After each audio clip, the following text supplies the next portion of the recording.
हा जुनाच व्हिडिओ मी पुन्हा शेअर करते, कारण काही लोकांकडे ना खूप फालतू वेळ आहे जे माझे व्हिडिओ विनाकारण बघतात आणि त्यांना काय त्रास होतो काय माहिती, निगेटिव्ह कमेंट करून जातात.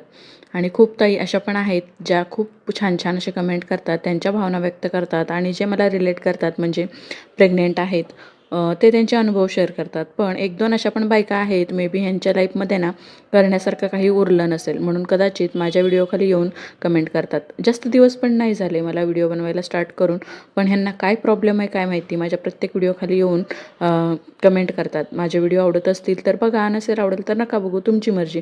पण माझ्याशी काय एवढी दुश्मनी आहे कोण जाणे. मला ओळखतही नाहीत आणि मी सुद्धा त्यांना काही ओळखत नाही, पण असे निगेटिव्ह कमेंट करायला ह्यांना काय वाटतं काय माहिती. मला म्हणतात जगात तूच प्रेग्नेंट आहेस का, परत तुला मुलगीच होऊ दे आणि परत तू चौथा चान्स घे वगैरे वगैरे. अशा लोकांना मी सरळ ब्लॉक करते, कारण अशा निगेटिव्ह लोकांना माझे व्हिडिओ दिसलेच नाही पाहिजे. आणि मला त्यांच्या कमेंटला रिप्लाय द्यायला सुद्धा वेळ नाही आहे आणि मी त्यांचे कमेंट सरळ डिलीट करून टाकते.